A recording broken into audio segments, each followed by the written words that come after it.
across the board. We want to welcome first Congressional Congressman from the First Congressional District, Mr. Jonathan Jackson. A round of applause. And the first thing we want to do is thank you as an African American community and a global community for sharing your father and mother with us. Because we know that there was a lot of work that was done. Let's give a round of applause. As his brother and father were African activists, he was deeply attracted. And at that particular time, although you were exposed to a lot of different things, there were things that you may have missed out on.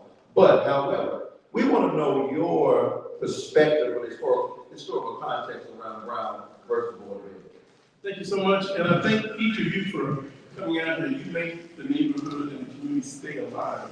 We need more people engaged on Saturday morning, not just Monday morning, Sunday morning, but Saturday morning, so we can have a civics education. Specifically as it relates to Brown versus Board of Education, if you can put in the context of the insanity of what the Supreme Court did in 1896, which was 58 years before the Brown versus Board of Education, laws went into effect that had to stop the legal laws of segregation. After 1896, blacks and whites could not use the same bathroom. Blacks and whites could not go into the same burial grounds. Blacks and whites could not enter into the same entrance of a building. The laws were absolutely insane. And that trickled into every facet of American life, and specifically into education. So therefore, it was challenged that you can't separate persons. Even so much so, the Supreme Court, 1896, had to get a definition of what is black. And that ended up showing the one drop blood, that if you had 1/32nd, a drop of black blood, therefore you were considered black. Now fast forward to 1954, I like to put it in context that this was a nationwide case. The reason we know the name Brown versus Board of Education is because there were multiple plaintiffs. It just happened to be that Brown was the closest to A, and therefore that was the name that you know. But this had to represent districts in Washington, D.C., and the capital of the government. Their school district was suing. This had to deal with Kansas, if you will, going out west. This had to deal with Virginia, going into the south. This had to go into the state of Delaware. These were all plaintiffs that came together on Brown v. Board of Education. That was a good thing, and that was overturned. The downside of it, if you will, is that was for education.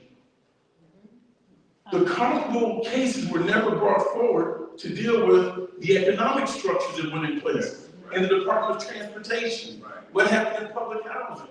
These should have been other cases to go on, but there's so much work to do. Thank you so much for that answer. That was just the tip of the iceberg. That was only in education. But this law of government transcended all facets of government, and that's why we have to continue to fight. So it was very narrow, and it was a great victory, but we have a broader problem that we still have to address. As we move forward, let's discuss the direct effects of desegregation on black students, teachers, and principals. The transition was not smooth, and many face significant challenges navigating the new educational landscape. President LaRaviere, can you talk about the way this segregation was implemented? Yes, sir. I'd like y'all to take a look at that. I noticed something on that headline when I walked in. It says, segregation in public schools ended by court. Ruled unconstitutional by Supreme Court. Date should end practice, not set. But look at the line right underneath that. It's the most important line there. It says, Danville School Board will meet at once to study the court decision. That's the most important line on that headline. Why is that? What do you think they meant? Now, this is a school board, apparently, a segregated school district. Right. So the school board that segregated us met to study the decision. Are they studying? How are we going to give a great education to these children that we've been denying a great education? Was that the purpose of that study? Or was it, how are we going to continue to do what we've been doing and somehow meet the obligations of this court decision? There's a book that was written on this.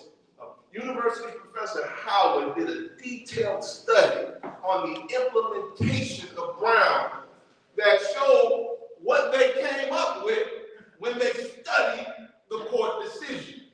And what they came up with was they noticed that, well, the emphasis is on integrating the students. Now, those students were coming from segregated black schools with black teachers who loved them, who cared for them, who tried to, but they didn't have the resources they didn't have the economic resources, but they had the soul resources, the cultural resources, the art resources that fueled a human soul. And when they decided that they were going to integrate what the school district, because these same school districts ran the segregated schools with the black staff. And so they basically fired the black teachers, the black principals. And so the students lost that cultural love, heart, soul resource that fuels a human being, and put them in there with teachers who despise them. Everybody hear this? Now, the Howard University professor did a study. She looked at the credentials of the black teachers who were fired. She looked at the credentials of the black principals who were fired. Then she looked at the credentials of the white teachers who kept their jobs, and the credentials, whether they had a PhD, whether they had a bachelor's degree, how many years of experience, how much professional development. Guess what she found? That the black principals and the black teachers were more highly qualified than the white teachers that kept their jobs. They had PhDs, master's degrees. Remember, our people out of slavery were about education. And so they got all the education. So not only did the black students lose out, but the white students in the schools that the black students were brought into lost out of that expertise as well. Everybody lost, but nobody lost more than our children. And that's because, and I'll end it on this, we looked at the decision, but we didn't look at how the decision was implemented, and more importantly, who was implementing it. And we have a similar problem here in Chicago. We're not looking at who, well, most of us are not. Who is implementing it? Why are they implementing it? And we have a similar situation that we'll get to further on in the workshop when we come to the next question, in terms of looking at the implementation behind the scene that is still robbing our children. Let's continue on with impact. I want to go to Dr. Kenner. You give this question of your context behind it, because one of the things you spoke about, and you've always spoke about, equitable resources for selective enrollment, magnet schools, and neighborhood schools. Was desegregation really an illusion? There are folks who might say, look, I can leave my neighborhood and go to a different school. Or even folks who say, I don't have kids. The neighborhood school doesn't benefit me. What do you say to that? Well, first of all, I hate going behind Troy. Because he's a superstar, so I'm going to elevate myself. Yeah, I want to elevate myself, so yeah. But you guys, I'm 67 years old. Look good for 67. Yeah. The point to that, though, is when I was growing up, the town drunk could read, write, and do arithmetic. Amen. You all think about that. The town drunk, standing on the corner, when we walk by going to school every day, he can read, write, and do arithmetic. What is wrong with us today that our children cannot do those kinds of things? Amen. It goes back to funding, being equitable across the board, which I talked about earlier. It goes back to qualified, experienced teachers for our children. And it goes back to facilities, in which basically we have poor facilities for our children. Whitney Young, and I'm going to move past Whitney Young, but I just have to give you this. 10,000 kids applied to Whitney Young for only 350 slots. Everybody can't get into Whitney Young. So we as a community, as a system, as a school system, we have to ensure that every school is doing what they need to do to educate our students. You know, we have, what, 11 selective enrollment schools? We can't service, what, 40, 50,000 students. So what are we going to do as a community to elevate those schools? And again, I will continue to say, educators need to be able to educate.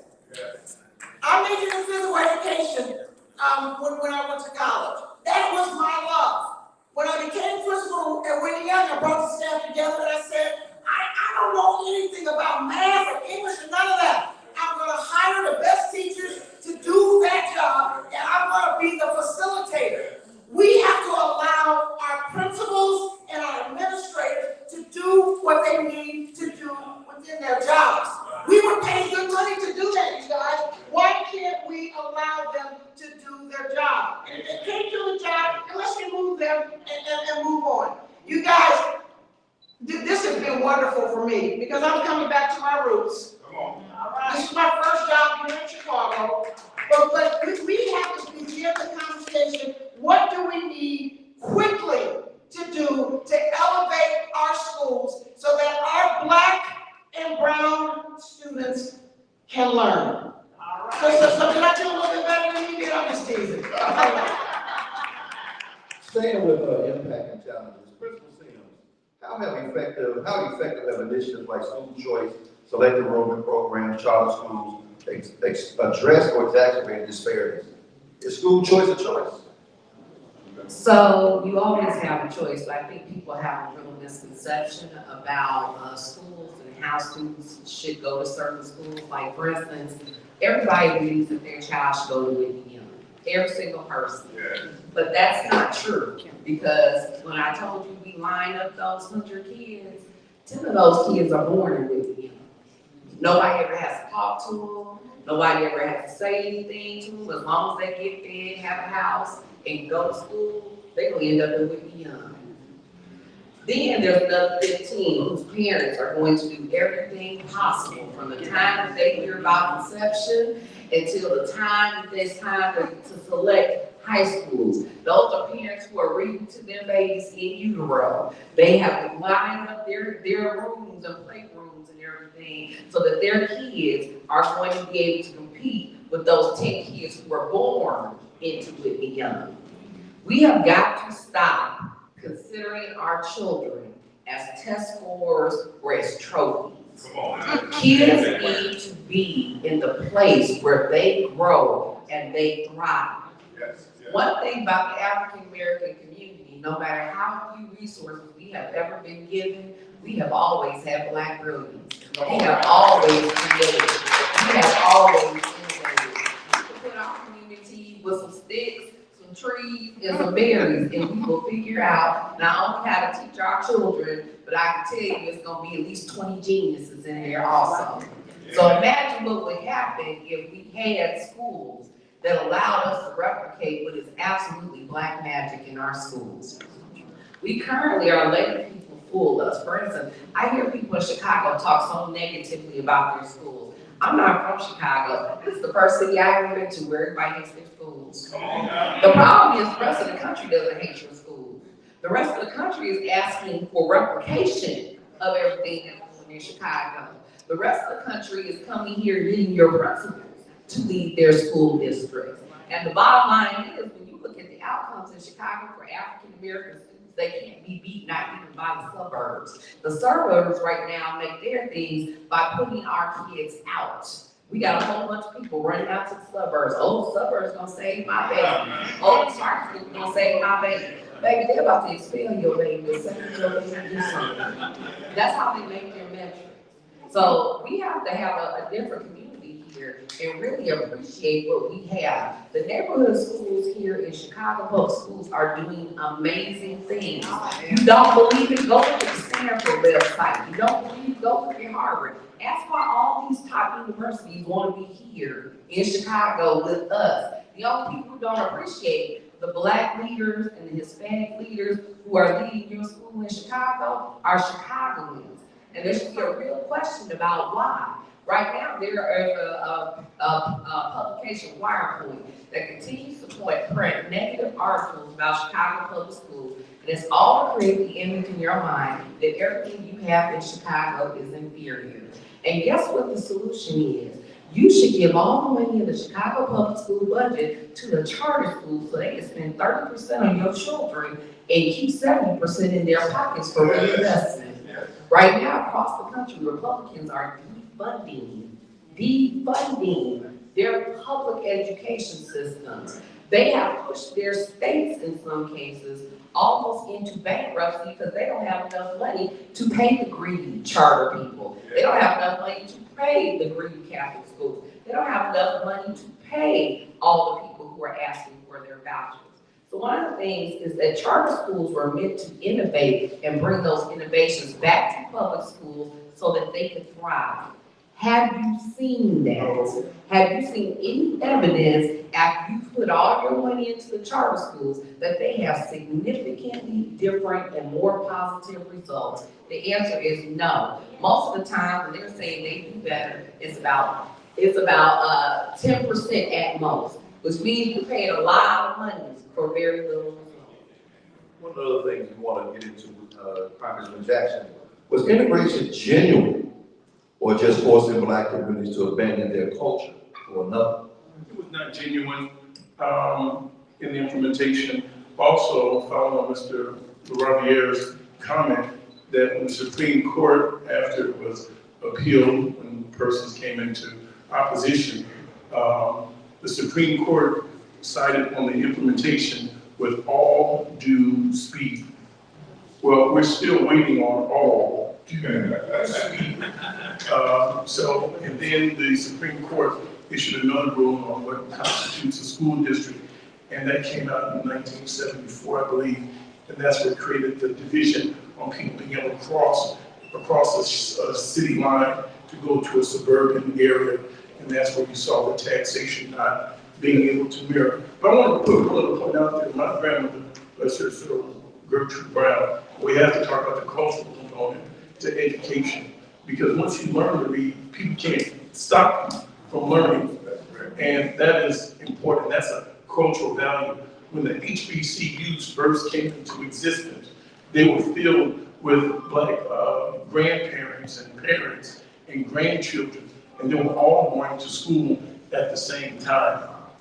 I'm so fortunate in that my grandmother, Gertrude Brown, rest her soul, and my brother Jesse Jr. and myself, we all graduated from college in the same year in 1988. Those are cultural value.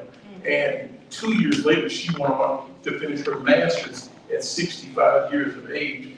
And I'll stop with this last point. When the movie came out, Hidden Figures, I said, Grandma, we have to go see this movie. And she says, I'm like, you gotta see about Dr. Johnson. She says, Catherine. I said, no, Dr. Johnson, she's the lead figure in the movie. She said, no, you're not Catherine. And I looked up the name. And she says, I know her. We were neighbors in Newport News, Virginia. And I said, really? Oh yeah, Catherine was always smart. But there was a generation of Black folks that lived in Black communities that were taught, most importantly. She told me there should have been a prequel to that movie. And I said, what's that? She says, Miss Johnson was only educated by Black teachers. Wow. She says, that's the movie that they should make. And she never had a white teacher. So we have the capacity, the capabilities. And she says, after you all integrated, you all lost that. Thank you for that comment. Mr. Robbie. Yeah, I want to follow up on Larry's comment about the charter schools. And I've made similar comments throughout my career in studying the results of charter schools and realizing that public schools, when you look at how children start and then how much they grow, public schools just do much better. And I've found that people have misunderstood me in some instances. So I would get like a charter school teacher or something, feel like she was under attack. I'm like, look, I criticize the public school system too, right? But I'm not criticizing the public school teacher. It's the management backed by the toxic business officials in the public. And it's the same with Charter. As a matter of fact, when I wrote the bill to give principals bargaining rights in Chicago public schools, and it finally passed, some of the first people to call me asking me if they could benefit and join our union, charter school principals. Right? So I want to make sure people understand that it is the toxic business interest in the management that works in their interest in the public and charter sector that does our children wrong. One of the other things, thank you for that. One of the other things that we wanted to look at as well is, it's not a sidebar, but when we went to Brown versus Board and the desegregation happened, a lot of our principals and teachers lost jobs. So we would be remiss if we didn't talk about the economic impact of African American folk losing their jobs at that particular time. We lost a lot of resources, economic resources for our own community, where those funds would have went back into our community. So there was a great impact educationally, there was a great impact on the community, and there was a great impact economically. But as we transition and keep looking at the challenges and the barriers, well, we know that there's a lot of historical policies. And as we've been joined by Dr. Whitaker, thank you for coming. One of the things we want to talk about too was, can you discuss some of the challenges faced by students who may leave their neighborhoods when desegregation happens? Well, I think one of the things that has been stated that I would like to elevate is the suggestion that leaving your neighborhood schools means that you actually arrive. We send us subliminal messages that say that what your grandmama taught you, the values that have been instilled in your home, that then make its way out to your community are not good enough for you. So you have to transition into another environment to achieve at high levels. And that's counterproductive in nature. Can you speak to, I know you're on a national level as well as a local level, what were some of the barriers that you saw that come from a national level that may still exist because of Brown versus Board? I was actually hoping you would ask me that question. I think that what we're experiencing today is actually a throwback of what happened before 1954. And I want to be clear about what I mean by that. I'm going to give you some concrete examples of that. The banning of books is a throwback of what we experienced prior to 1954. The policies that serve to discriminate against Black children, such as hair discrimination that would suggest if our students were cornrows in school or if they were braids, that they're intellectually inept. That would be a throwback of what occurred before 1954. Policies that would suggest that we can no longer, I'm sure if Congressman Jackson didn't speak to it, right now at the federal level, the U.S. Department of Education has done away with the department that ensured diversity, equity, and inclusion-related initiatives occur in America's public schools. And we all know that not only do white teachers need to be more culturally competent in terms of their ability to connect the curriculum and the standards to the spirits, the lives, and the intellectual capabilities of children of color, but my observation is Black teachers also need to do a more effective job of doing that as well. And so when we send some messages in the form of concrete policies that would suggest that a teacher would lose her license if she actually suggests to Black children that they were intellectually capable of achieving at high levels, that's a throwback of what occurred before 1954. And then we all know about the move toward making sure that Black history was no longer, or would never be a part of AP studies. Imagine that we would actually finally get access to advanced placement classes, and then there would be a push toward making sure that we could actually study our own history, and that now is considered against the law, no longer an option for us. So I don't want to hijack the conversation, but I just want to say that those are what we experienced before is coming through now in different ways. It just looks different. And so for those of us that don't like the term policy, I know before I became a teacher, before being at the level that I'm at right now, I actually shied away from the term policy. If we don't want to embrace the term policy, the term we better embrace is what are the rules or engagements that occur across our system that serve as counterproductive to supporting us in reaching the next level. All right, thank you. As we transition, we're going to start comparing the past and present issues of desegregation. Despite the progress made since Brown versus Boyd, many issues over 70 years ago persist. We'll compare historical and contemporary challenges, mainly focused on the closure of Black and brown schools and displacement of highly qualified educators of color. This case of Bronzeville Academy School serves as an example. 70 years later, we're in a rainbow push building that houses the Bronzeville Academy Charter. It's being closed. Similar to in 2010, when Chicago closed over 50 schools. Mr. Ravier, what do you think was one of the past and present issues based on desegregation? The biggest issue for me in Chicago, and I go back to Joyce's point, is budget, school budgets. Yes. Every year since 2013, when they went to something they call SBB, student-based budget, behind the scenes we call it sacrifice-based budget, or sabotage-based budget.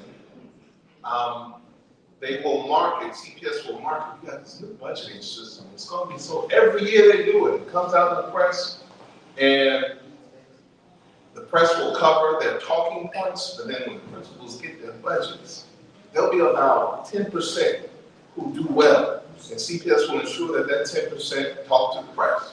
And then there's 90% that are like, I don't know how I'm going to make it. I remember talking to a principal once, and he said, every year they force me to figure out what I'm going to take from students next. They say I'm independent and I have autonomy. I have the autonomy to decide how I'm going to fail my students this time by taking a service away from them. He gave me one of the quotes, I'll never forget this. He said, I don't feel like an educational leader anymore. I feel like a manager of educational hospice. Hospice. Where you go when there's no hope left. When all there's left to do is die. He feels like he's managing educational hospice. And this year they did it again. Came out, big press release. We have this new system, an equitable funding formula. Principals got their budgets. And we had meetings all across the city with principals to see what the budgets actually look like. And there was a couple that were doing well. I'll never forget this one meeting where principal was like, you know, I'm doing pretty well. And then that principal saw what was going on with his colleagues in conversation and was disgusted. Disgusted by how much was taken from our schools in this budgeting process. So for me, budget has to be the thing that we look at. If there's anything that's a follow-up from this, where we want to do more than just walk away feeling a little bit more educated, we need a citywide coalition where we connect with our principals and get a good sense of what was taken from our schools and ensure that that coalition moves to put pressure on CPS, the mayor, whoever, to ensure that our schools get those resources back. Dr. I want to snag the Brownsville situation. Yesterday I got a phone call. When you get a phone call from a Jackson, you respond. And USF Jackson called me and asked me to come over here and look at what was happening with Bronzeville Academy. So I came over, did a walkthrough. I was amazed that in the short period of time that they were given to recreate a school in this environment, they did that. But I also asked myself, you guys, what is the hidden agenda behind all of this? Yeah. And you know, and sometimes I want to keep myself and say, Joyce, it's really not that, but yes, it is. It is a hidden agenda that Bronzeville Academy is in this building today.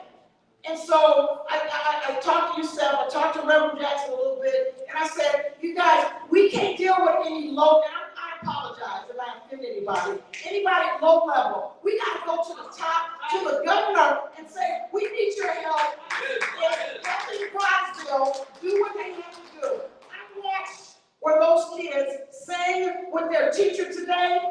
They're removing the arts programs, they're removing the music programs, they're removing the language programs. You guys, as a community, Mr. Morrow, we have to stop this nonsense. And we need to open our mouths to get fed. We need to go to the top. We apologize for use of a lot and Congressman, but you guys, we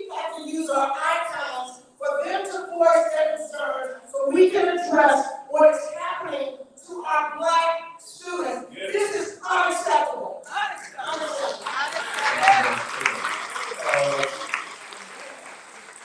Dr. Whitaker, I know you want to make a comment in line with it. What do you think high performing black and brown schools like Granville Academy can be facing? Well, I gotta push back a little bit and then respond to that question and say, I appreciate everything that was just said, but I think we have to create a black education agenda.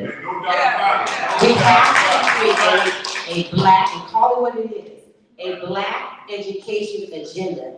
And before we can create a black education agenda, family, we gotta figure out who we are willing to follow. We have a lot, I'm just gonna go there, we have a lot of major organizations doing a lot of things, but we are all over the place. We are all over the place. Not only do I do the work that I do here, but I'm a part of a lot of different organizations and in the black community. I have a family meeting on national and international television, but I'm telling you, we're all over the place. And so what I'm gonna suggest, as we talk about moving forward, is that number one, we decide who and which organization that we're gonna support, that we're gonna show up, that we're gonna give the money to, and that we are then going to be around it as we create an agenda that we're willing to walk to the Democratic National Convention. When it's coming to our town, and we're asking us, going on spirit, we're gonna be here on the truth. Come on. He's asking us to be here to do something, and I think with all of the expertise and all of the talent that exists right in the Chicago land area, we are the solution. But we're not the solution if we operate like this. We got movement, and so that anybody that comes to our town knows that we have the ability to create initiatives, that we have the ability to create. The time has been just left to take. We can't get no vote to the action that we are right now.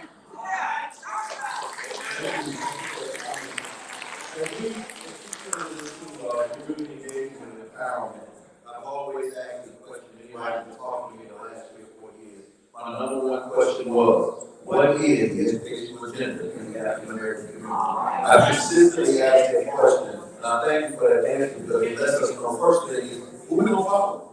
We asked the question, now we have to identify the leadership, put together the agenda, and make sure that they stay nowadays, stay in no business. I want to confirm that that's the question he's been asking for the last 3 years. I've been hearing him ask that question. And I also heard him have a really poignant, vulnerable moment once, if I can share it, because I thought it was deep.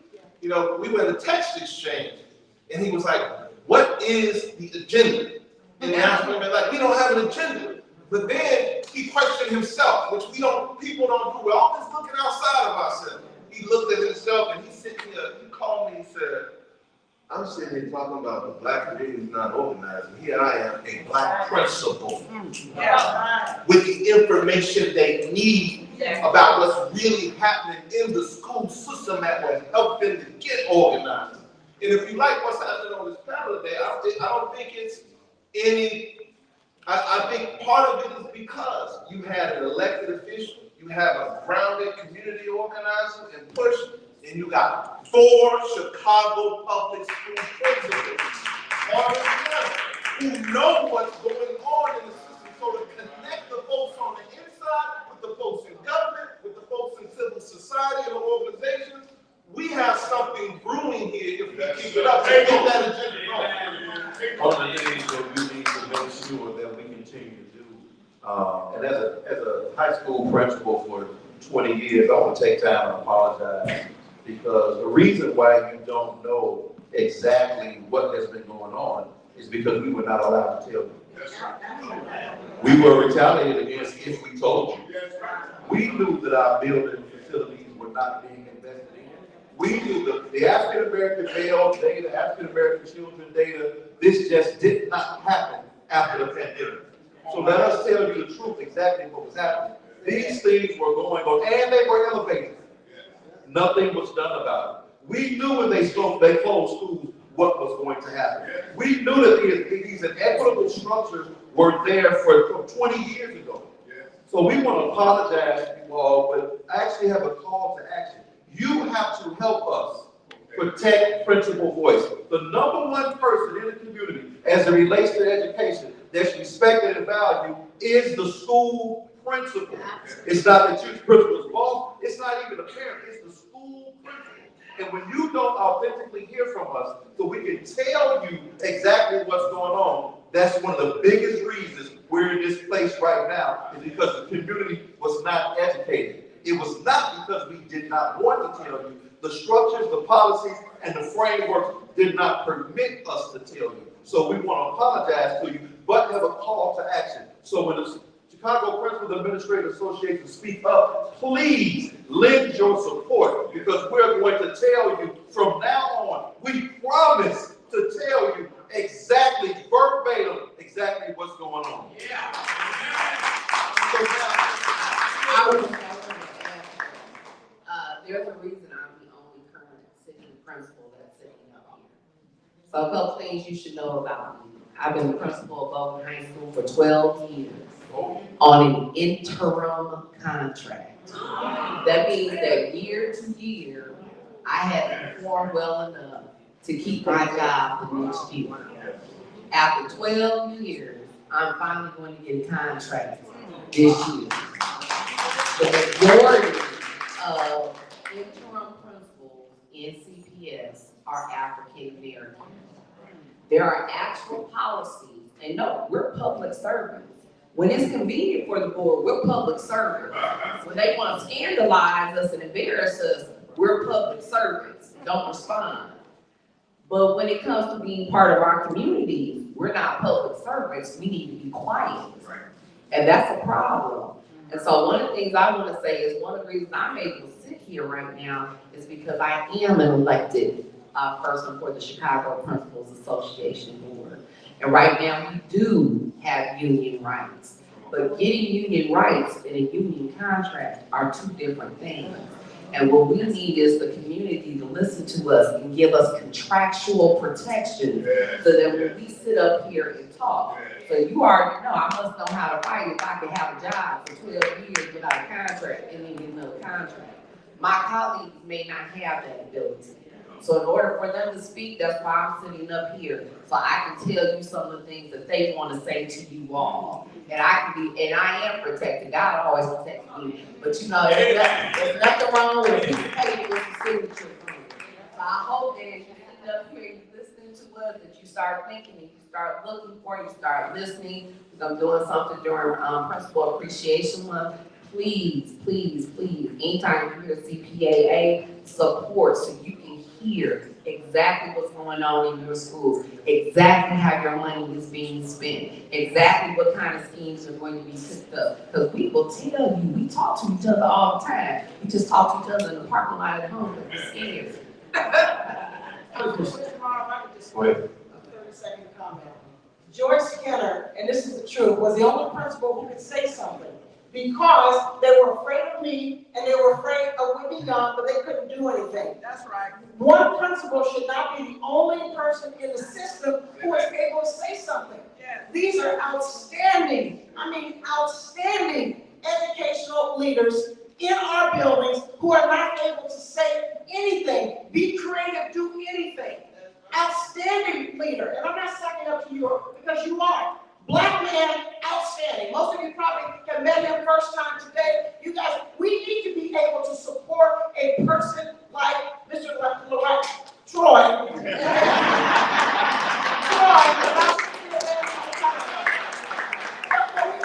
need to be able to support him and principals who are still sitting in their seats. It should not have been about Dr. Joyce Kenner, the only person who can say something. I did my best to support everyone, but I couldn't do it all. So we need, you guys, it's time for all of you all to stand up and be recognized and support our schools, and let's elevate our children.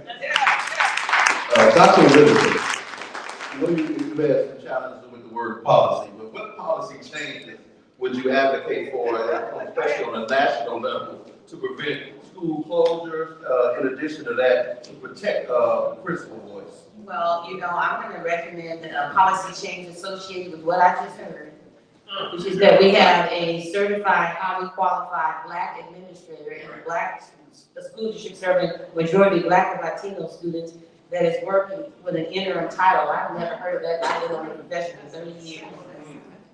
So, and the reality is, if you think about what has to happen to improve, say, student learning, research tells us it takes 1 to 3 years to implement anything that makes sense. And it takes us 3 to 5 to 7 years to see the result of that.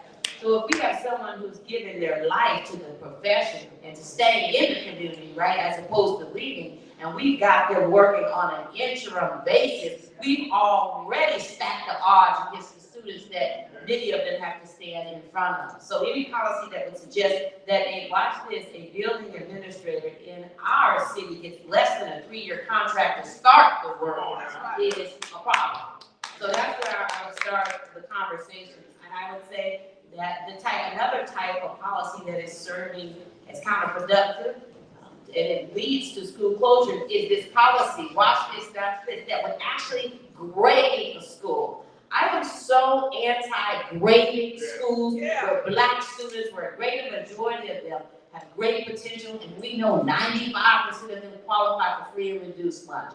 We know we don't have enough social workers in schools. We know we don't have enough counselors in school. We know we don't have enough access to mental health services for the students that we serve. And so when they don't reach the standards that they're capable of making, when we've got their administrators handicapped, and then we say to the school that you're a failing school. What is a fail? Schools don't fail. Grown-ups fail. Children attend. So that's the other thing that I would do is push back against any policy that would result in anything that serves as a grade for our system. Troy? Just to back that up a bit, I was an administrator at a school in North London, one of the poorest neighborhoods in the city. I was assistant principal there. It worked out and Hines off did a good job. But my children would come into kindergarten on day 1, developmentally behind. Then I became principal of a school called Blaine in Wrigleyville, Lakeview, one of the wealthiest communities in the school, in the city. My children would come in on day 1 highly advanced in their development. Now this is day 1 of kindergarten. Now if I test those students on day 1 of kindergarten, those differences are going to show up. Is it a failing school? It's day 1 of kindergarten. Those differences were not produced by the school. So it can't be the school alone that gets graded. We need to grade the business community, grade the mayor on the services that did not take place, that were not in that child's life. Right? Whether or not they had access to early childhood education, whether or not their parents had a job and an economic opportunity to expose them to the things that those kids in Wrigleyville were exposed to that helped them develop intellectually. If we don't grade, let's grade the entire city on what they produce in our children. Dr. Kennedy, in your illustrious career of 30 years, what were some of the initiatives or programs that you found effective in supporting schools and education for color? I'm a no-nonsense principal, okay? And I felt like the teachers in our building, the administrators in our building, our focus was on children. So every grading period, my secretary would give me a list of those students with D's and F's, and they would have to come down to my office. Now, mind you, I got 2,200 kids, and I took the time to meet with every single student who was not doing what they should have been doing academically. And unfortunately, most of the students that I met with were Black. So I would close, and I shouldn't have, but I did. I would bring them in my office, close the door, and my mouth was horrible. But I would cuss them out and say, look, you have an opportunity to be at this wonderful school. What's the problem? You know, we are moving you towards college. What is the problem? Academically, you can do this. And then I would threaten them, which I couldn't, but I would threaten them. I will kick you out when you're done if you don't do what I ask you to do. Swear to God to all of you all. I shouldn't say swear to God, I swear. The majority of those kids, next grading period, they would come down and sit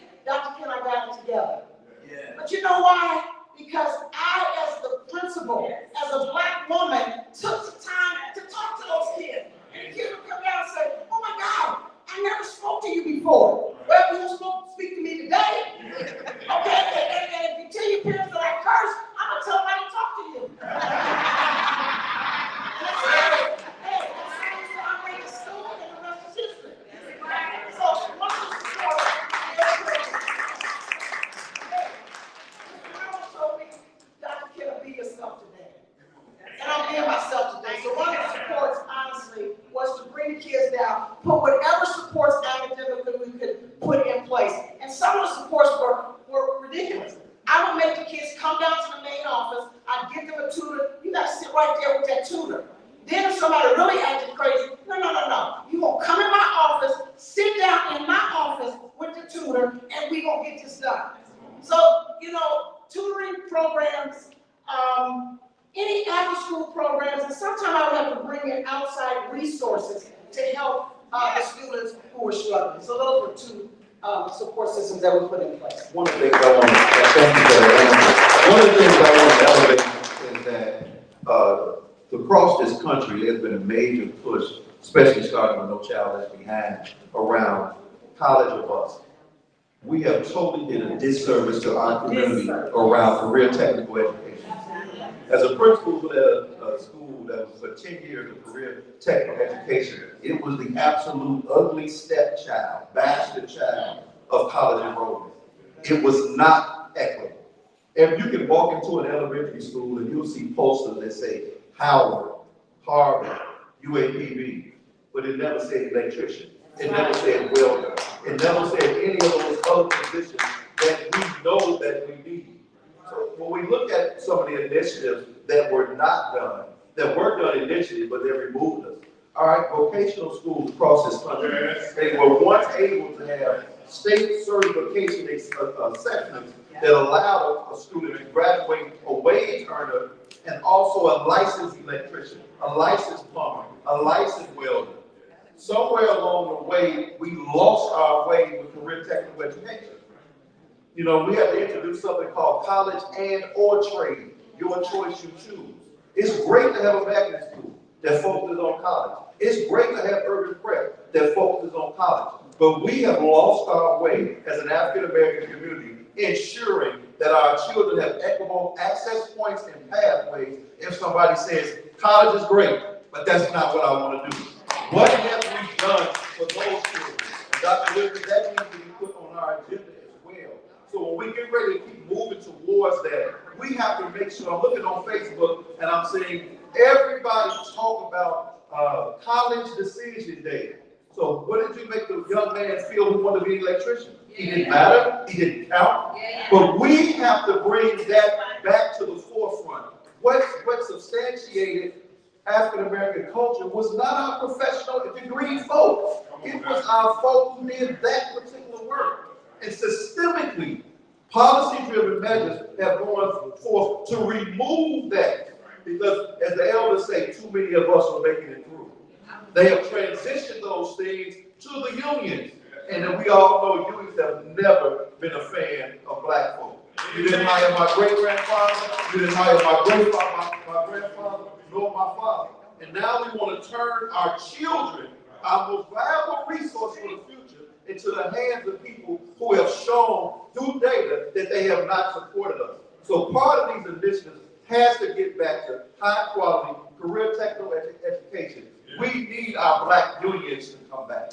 We need to make sure that those mentoring programs come back. Not just advocacy for college enrollment. We must ensure, especially our black boys, that they are valued, they are loved intensely through career technical education programs.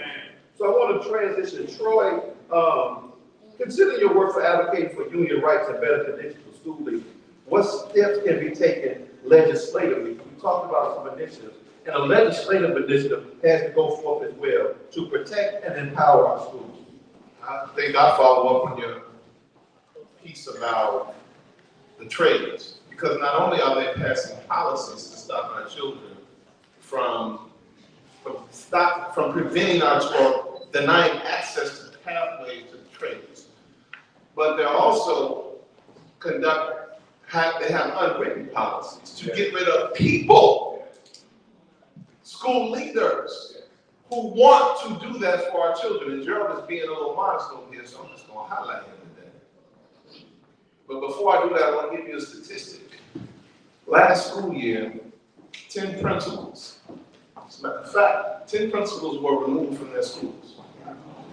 9 of those principals were investigated and removed. One of them had a scandal, a white principal. The other 9 principals were investigated and removed. All 9 of them were black. So 9 of the 10 black.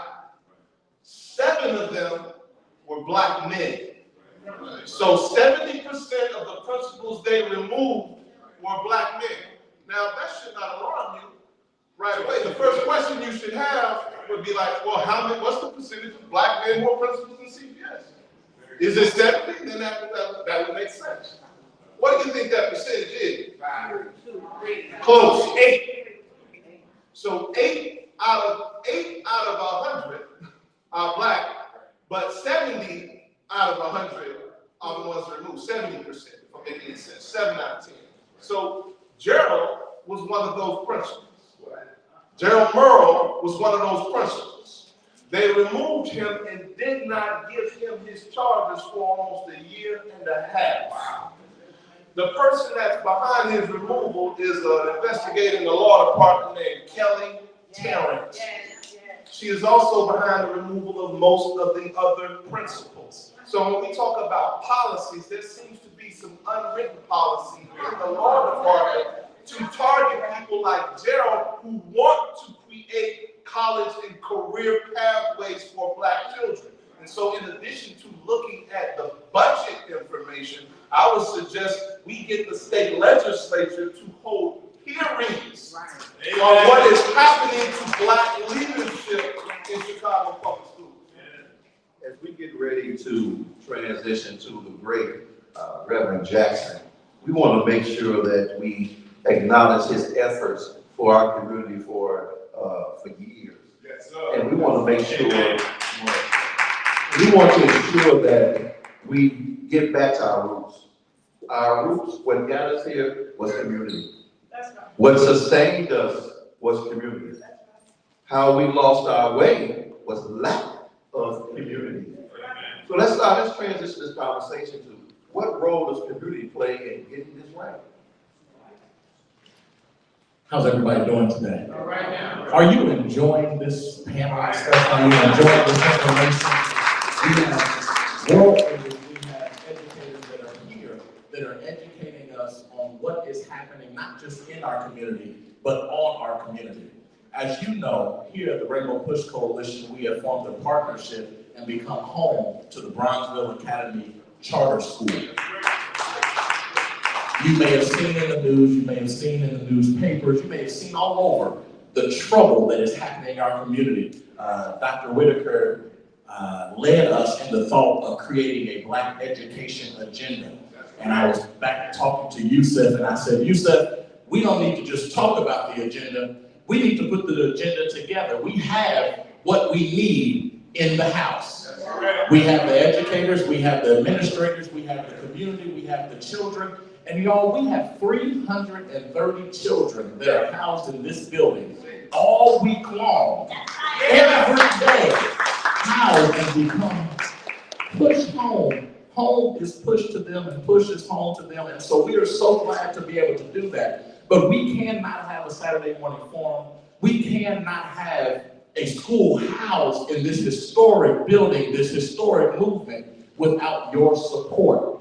We need you to become a member of the Rainbow Push Coalition today. By a show of hands, how many people have children, grandchildren, or raising someone's children? If you're not any of those, maybe you're still being raised. But I want you and I need you. Matter of fact, you need you to become part of this movement today, and you can do so by several avenues. Not only can you use a QR code that I'm sure will pop up on the screen in just a moment, but you can go to rainbowpush.org, rainbowpush.org. Become a member. You can text PUSH to 41444. I'm going to rewind it one more time because y'all looking at me and not reaching for a pocket. Reach for your phones, text PUSH to 41444. We're talking about education. I was an educator in Indianapolis, Indiana, and so sometimes for my students, when they wouldn't move, I would just start walking around and make sure that they get their pen and paper out. I don't want to do that to you today, but I need you to become part of this movement. I need you to advance the agenda for education. And today, not only say I'm a member of PUSH, how many people have been a member since Operation Breadbasket? Okay, well, become a remember today. We have envelopes that Sister Pam will pass out right now. I need everyone that can to grab an envelope and give what you can. I know it's not Sunday morning, but it feels like it for me. So please, please, please, everyone grab an envelope and be willing to join us in the movement, whether it's a $35, a $50, a $100, a $1,000, whatever you can sow into the children. I need you to do it today. They need you to do it today. We're not just talking about education being in a poor state, but we're talking about Black education being under attack. And when we are under attack, we must fight back. And the way we fight back is with our economy. You have to put your treasure into this. You cannot have a heart for the children, but not sow into the children. You cannot say you care about education and realize that we are experienced entertainers make millions of dollars, entertainers who oftentimes have a challenging agenda for us. They make millions of dollars, but our teachers sometimes cannot afford to live in this city. They cannot afford transportation in this city. They cannot afford to teach, but I know there's a staff that is here every day with the risk of knowing that they are under attack, that their charter has been revoked, that they are under attack by the state. They show up every day to pour into 330 children, and we cannot allow those children to be displaced. And so today I need your hand, I need your heart, and I need your faithful finances to ensure that we can continue to do this work every day. So again, please, please, everyone grab an envelope. You can text PUSH to 41444, and then you can go to rainbowpush.org. QR code is on the screen. And the QR code is on the screen. The QR code is on the screen for those who are viewing us around the world. The QR code is on the screen. We need you to become part of this fastest growing movement in the country. We do have the Democratic National Convention coming up, but before the Democratic National Convention, we have the PUSH Convention that is on the rise. Come on, y'all, give it up for the PUSH Convention. The PUSH Convention. We are on the way, and we are going to be having planning meetings in these coming weeks, and we need you to be involved. It's great to sit on the outside and say, they could have done better. I wish they would. But I need you on the inside and become part of this movement. How many people will become a member today? You're already a member. I heard that. Become a remember. Become a remember today. If you'll become a member, I'm so glad to welcome you to the family. I'm Reverend Chauncey Brown on behalf of our leader, Reverend Jesse Jackson Sr. Give it up for our leader, Reverend Jesse Jackson Sr. And Miss Jackson is in the building. Mrs. Jackson is in the building. We thank God for the mother of this movement, so we thank God for her. We thank you for those who have contributed and those that plan to contribute. We have a little bit more to go, but I thank you. God bless you. Keep giving and keep hope alive. Q&A. As we get ready to transition into the Q&A, I wanted to elevate one last piece around initiatives, what can change. I had a very compelling conversation last week with Mama J. Can we give Mama J a round of applause? Mama J brought me back to some very basic points. She talked about we have to recapture our self-love. We have to learn to love us again. We have to learn to love our community again. The other thing she talked about was we have to get back to self-determination. We have to get back to being self-determined of what we want our schools to look like, what we want our communities to look like. And the last thing that she elevated to me, and it resonated with me so profoundly, she said, you have to lower your insult level. Quit allowing folk to insult us with what they're giving us for our children, what they're giving us for our students, what they're giving us for our leaders. We have to lower our insult level and stop letting folk treat us any kind of way. We have to get back to standing up to ourselves, for ourselves in our community. And the first step to getting back to standing up for ourselves, we gotta stand up to ourselves. We have to own the fact that what disqualified us is actually going to qualify us again.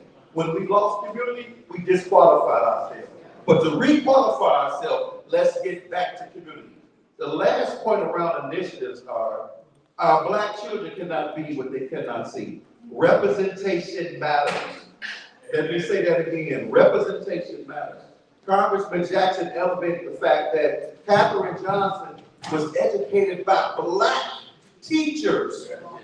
Let me say that again, by black teachers. What helped this country get to the moon was an African-American woman who was educated by black teachers. So let's make sure we reconnect with our HBCU. Let's make sure we reconnect with the educational departments of our HBCU. Because a black boy cannot be what he cannot see. So let's make sure now as we transition to Q&A, let's make sure we think about being solution-oriented and how we're going to have a call to action that starts under the umbrella of community. It's going to be for us, by us. All right. Q&A. We have opened our Q&A. We have such great panelists that I want to ensure that we stay focused. There's so many things in our community that we can speak about, but stay focused to questions they can answer about education, that we're in the same room, on the same page, on the same paragraph. I am a pastor, and one of the movements I have at our church is called Take the Mic.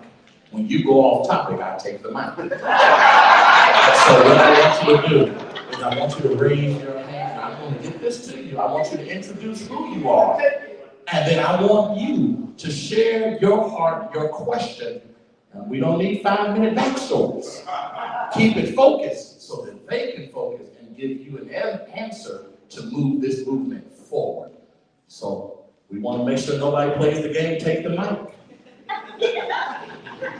Introduce yourself again.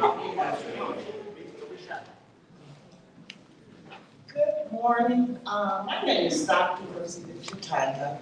It's a wonderful thing. I came to Reverend Jackson in 2008, and we met in this room based on the mass termination of African American teachers.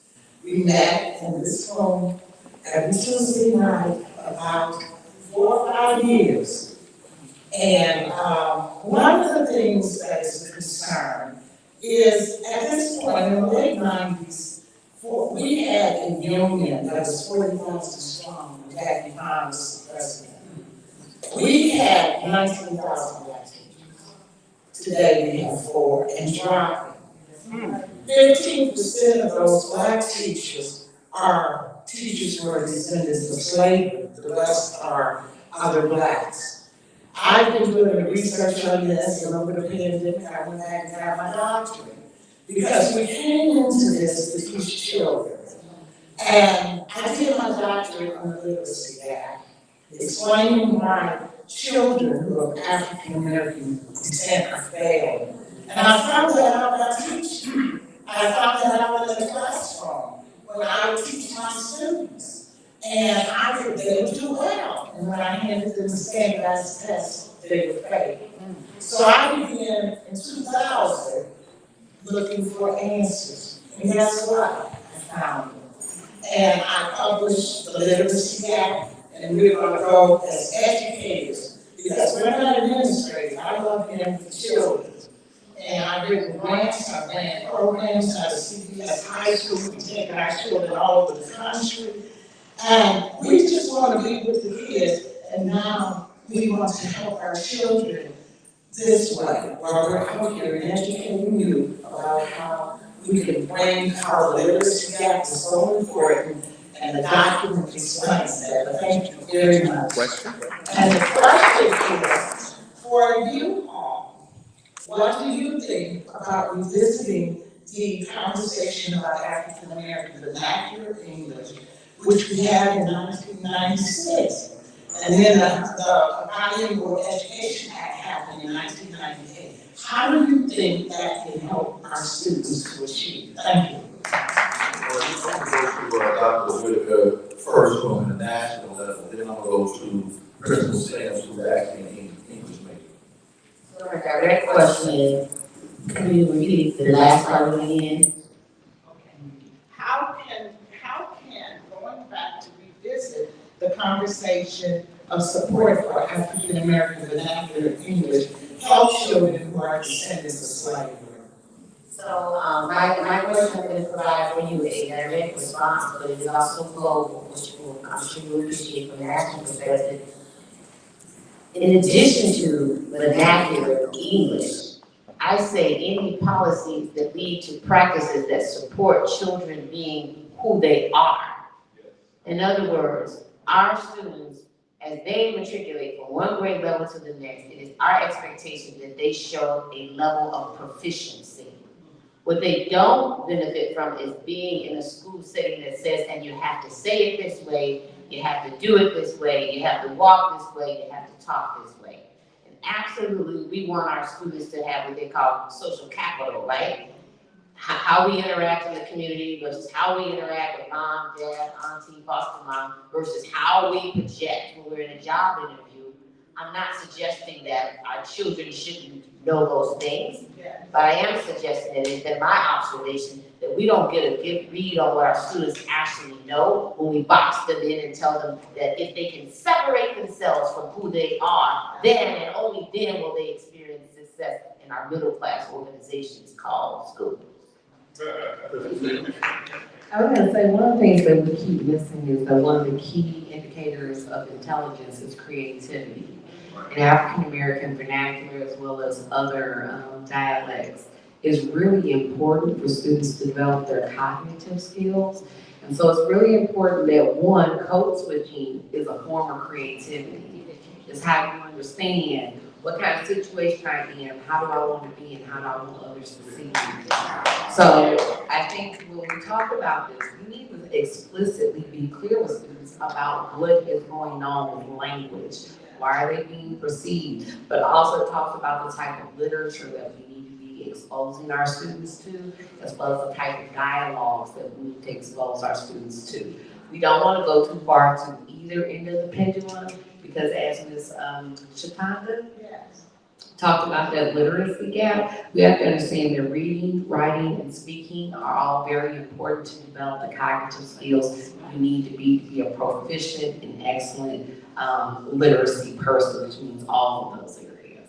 That's great. If I'm hearing you correct, before we go to the next question, we got to dismember the infrastructure, mechanism, and policies that have given us these ideologies that cause the disinvestment in our children of color, especially as it relates to literacy. Next question. My name is Charles Boyd, and I'm just wondering how can I become more involved? How can I help more with what we're trying to accomplish here? Well, one of the things we do know, as far as the community is concerned, right here in Rainbow Push Coalition, we need more people to come back to the community. We need more people to come to those meetings on Sunday afternoon to make sure that our voices are heard. You know, I put together a tag phrase called a tag, together, advocating, and giving.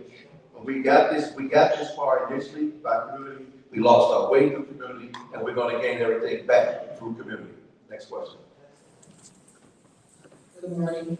My name is Lori Westerfield. I live in the Fifth Ward in the South Shore community. And I'm a community representative on the LLC for South Shore Finance Academy and Principals, Ms. Vicki Brown. My question is this, because Mr. Ravier referred to the word budget as something key we should be focused on. We were very torn when we had to go for the budget. I actually suggested we protest and not budget, but the administrative president said we all come out. It was almost like our vote didn't count, it was going to go through, it was the way they described it, although we were going to mount an appeal. So my question is, and the takeaways from our back and forth discussing it, the issue was we had well-intended Black elected officials at the state level who got input from Black educators for this need-based model, but once it got to CPS and office, and it was applied to our schools, as you said, the majority of our schools found out it came up short, to use vernacular. That it came up short for a lot of our schools, and some of the selected schools finally were humbled and found they might have to make it work in ways that they didn't have to in the past. So how can we effectively attack this? Is it a policy issue, or is it against the CPS approach? Are they manipulating this? I've been following Sarah Carp, and I think the Triangle doing some good reporting, as far as putting out there and getting the voices of educators and parents about this issue. But how do we attack this collectively? What are your suggestions of how we can collectively attack this problem? President Roberts. It is interesting you started with LSC. I have, one, your vote does matter. I have a direct experience with this from my time as a principal. When I was principal on the north side, I used to wonder why I was there. Because I spent my whole life in black communities, and there was something that happened. My mother's a white woman. And as I was interviewing for this job, I realized I was interviewing in a community that she got kicked out of when she had my oldest brother. And I was about to be brought back to that community. So it was a message from God for me, like, okay, you need to be here. I didn't know why I needed to be there, but I got my message. Like, I need to be in this mostly white community as their principal. So I knew I was going to get hired after that message came. And I got hired. But I was like, why am I here? And then the budget cuts of 2013 happened. Now I'm in this, coming from North Florida where people feel relatively powerless. The LSC at Blaine did not feel powerless. So it was the first year student-based budget, sacrifice-based budget, and everything that I had done in the 2 years to bring Blaine scores went through the roof after 2 years out when I was there. Everything that I had done was going to get cut. And the messaging that CPS was giving us was like, make sure you tell them we're keeping the cuts out of the classroom and all this nonsense. And most principals felt, they even had some principals rehearse. They had us behind the scenes rehearsing lies, right? And I went to my LSC and I thought, and Joyce said she was the only one for a while she was, but she got joined last summer after that. I went to my local school council and I told them the truth. And they were like, we're gonna lose $750,000. And they were like, what do you suggest we do? How are we gonna get it back? I said, well, they're not gonna just give the money to Blaine. That's not gonna look too good. And I said, if you all in this well-to-do neighborhood, resources you have, built a coalition of local school councils across the city, and then put pressure on CPS, right, to put money back in all schools, then Blaine could get some of that money and everybody else would. The head of my local school council, Anthony Porfirio, great man, he had an email. They sent an email out to all the local school council chairs, and they thought they blind carbon copied everybody, but they put them in the CC. So he had an email of every local school council chair, right?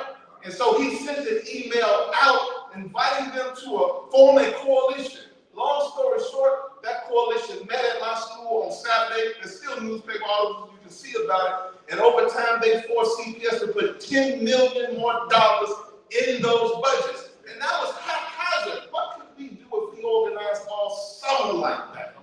So, and my LSC voted not to approve the budget, and that vote made it to the news. Whitney Young voted not to approve the budget, and their vote made it to the news and made it a big thing. So you all could have done such a thing, but doing it alone is one thing. Doing it as part of a coalition is another. So I think a similar coalition needs to be built. As we close out, I want to make sure that we give all our panelists one last parting shot, if you will. We'll start with Dr. Whitaker. I'm going to close by saying, stay woke. Don't go to sleep on policies. And in response to the question that was posed, is it policy or is it practice? I will end by saying it is both. Especially when you think about from the financial perspective, even if the school district is given a certain pot of monies per the state level, when it gets to the district office, at the local school council level and the community level, you got to make sure that those funds are distributed equitably and not equally, because all schools don't need the same things. So I'm gonna give a couple of advice. So one, I want you to pay attention to the mundane. A lot of times people don't want to pay attention to the agendas. They don't want to, like the agendas for the meeting. Like I'm talking mundane. You have to read the policy. You ask, what can you do immediately about the school budget, and this is what I would say. Number one, I will be at the board meeting this week or demanding that the board vote on LSC budgets versus yes, or like if you voted yes, that's one agenda item. But if you voted no, that's a separate agenda item, and this is why, because they have to publicly publish the agendas. So if all the yes people are grouped, then you'll also know who all the no agendas are, and you'll be able to build your coalition. The second thing is, you need to request an accounting of the actual money that's left over from the positions. So this is why SBB was popular with principals. Is that part of the piece of? No, so I'm explaining to you, there's more money, but they hide it. Yeah, I'm about to tell you how to find it. So what happens is, in student-based budgeting, we got a bucket of money. And then we funded those positions, and as long as whatever money we can keep, then we would fund additional stuff with it. So now the board is flipping the ability for them to do it by saying, we're gonna give you the position. So all that money that would have fallen off into your budget that you were paying for everything, now it's at the district level. Notice you haven't gotten a public accounting of all of that money.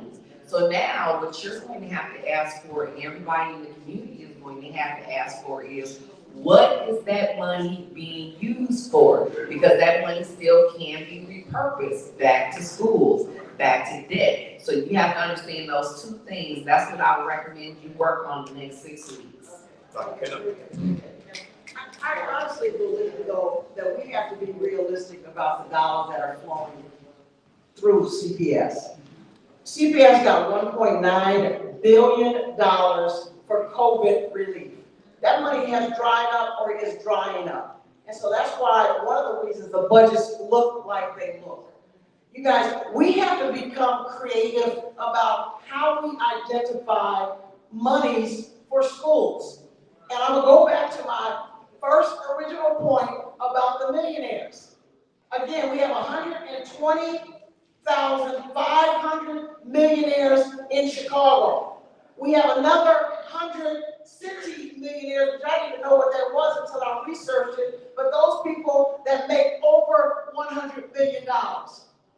Approximately 600 schools, that is about 200 millionaires per school. I believe if I were CEO, I would be able to identify at least 2 millionaires per school to provide some additional funding.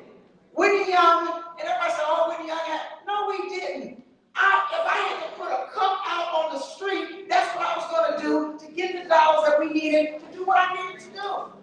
And again, we had some very prominent people, Michael Jordan, he didn't give us a dime. And that's the truth. But again, I didn't ask either. And so principals, you guys have to, and administrators, you got to open your mouth and ask. So I decided I'm going to email my parents. I need X amount of monies. I got every single dollar that I asked for from my parents. Now, again, I understand Whitney Young is a different out. I get that. But you guys, we are not asking the people who can support us. Those 120,500 millionaires, we need to reach out, bring some of them to the table, and ask. Let me just say one more thing. And I'm not trying to be political, but on Thursday night, or Wednesday really, Paul Ballas called and said, Joyce, will you come to a meeting with me? I said, okay, Thursday, this past Thursday. There's about 75 people there, several millionaires there, and they are addressing the trade issue that we don't have within our schools. They're getting ready to build a trade school here in Chicago we probably do nothing about. So I'm pushing to be a part of these conversations.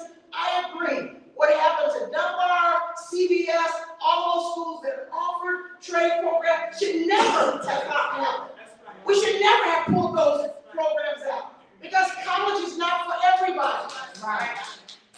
We need electricians, we need plumbers, we need all tradesmen, carpenters, all of that.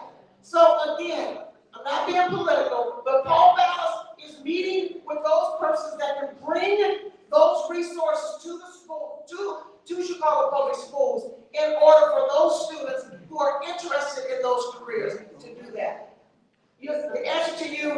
Whitney Young voted no, hell no to that budget. I said, no, we're not doing that.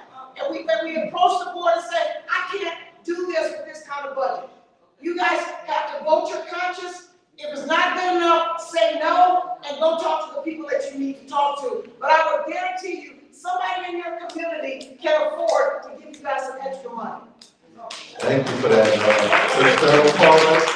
What did you say? You have not because you asked not. Troy? We voted no, but we also let the press know we voted no. That was important. We have to focus. That's what this started with, focus. This conversation may seem to have been all over the place in moments. In some sense, it may have been, but it can be couched within 3 focus areas. A Black agenda, an agenda for our schools, a vision, a detailed vision. Can somebody take care of that phone? It's my friend. You got it. All right. A detailed vision and a plan. Budgeting, but we're gonna have a vision that needs to be paid for. And then the people, the leadership, what's happening to the leadership in the classroom and at the school level in terms of the purging of Black leadership from schools. Those are 3, if we can, anything that is a priority can fit into one of those 3 focus areas. And in terms of budget, I think it's most important, I'll say this. Even if we get the millionaires, the money's probably gonna go through central office and get mismanaged again. So, and listen to this fact. When I was a principal, the CPS budget was about $5 billion. Today it is 10 or 11 billion dollars. Even without the federal money, they have $3 or $4 billion more than they had just less than 10 years ago. And they have 30 to 60,000 fewer students. Where is the money? You would think schools would have more because you got fewer students educating, $3 to $4 billion more money. So we have to look at what's happening with these budgets. Yes, we have to do that, but it's all going to go through a management company, a management system backed by toxic capitalists that want to take that money from our children and give it to people for contracts, give it to any institution that's politically aligned. We have to deal with that. All right, thank you for that. The last thing that I've heard consistently across this panel was we must be creative, we must be connected, so we all can contribute. So we want to thank you for joining this important conversation around Brown versus the board. Please join us next week at the Quick Coalition 7.4. He did what I was going to do. So we say thank you so much. I'm proud of you all. You all survived the first round of Take the Mic. And so we want you to meet us here, same place, same time, same fight. Keep hope alive until all lives have hope. God bless you. God keep you.